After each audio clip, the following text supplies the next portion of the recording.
give it a shot. Okay, my name is Sue. I was born in Wolverhampton quite a long time ago. Hopefully longer ago than it looks when you look at me. I'm an only child. My mother died when I was 14, and I grew up with my father, really, but we didn't get on. And as soon as I was able to leave home, I did. I did a degree, became a lawyer, and I've worked constantly since then, really. I worked since my mother died, actually, because I had to look after myself, basically. So I've been a lawyer for a very long time, over 25 years, and I do crime, only.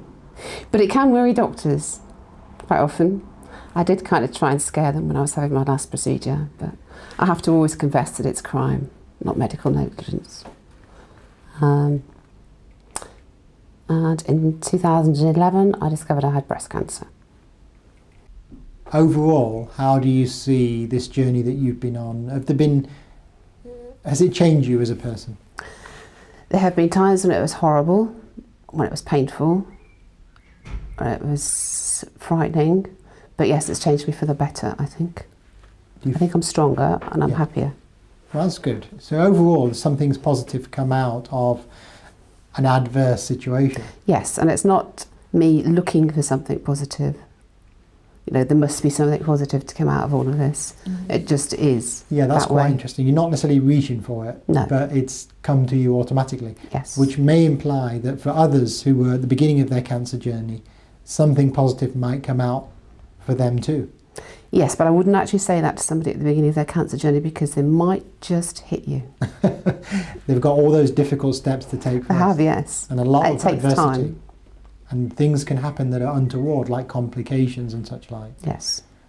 And you have had some complications, and you've also asked for help, I think, when you've needed it. For example, regarding the revision of the reconstruction. I think that's very important, actually. If you've got something in your head, then ask somebody. Yeah.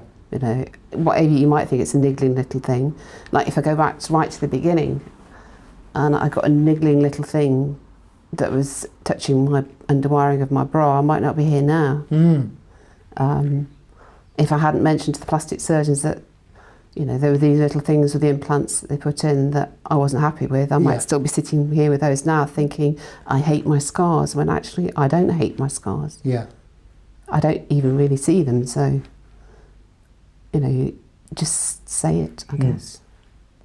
Are there any other small tips or advice you would give to new patients watching this now who are wondering how they're going to get through the next stage of their cancer journey? Well, everybody's journey word. Everybody's is different, isn't it? Just reach out. Have faith in whatever you need to have faith in yourself. Because actually, I think you find you're an awful lot stronger than you think you are. Now, in your case, you've actually managed a lot of this on your own, meaning you haven't had immediate support around you.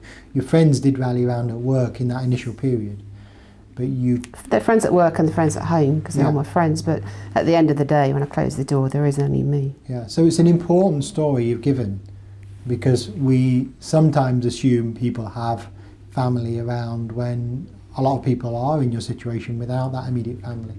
And to prove by giving your account that it's possible to get through it even without the immediate family is quite important, I think. And you've given some important advice and tips along the way about what to do. I'm not sure about that. I think probably if you'd met me before my cancer, people might not like me as much as they do now. I don't know. Well, there's certain changes that people who know you might not like, but you might say are better. Yes. An example of that in general is feeling that you can prioritise your own needs a little bit more. Yes, and know your own mind,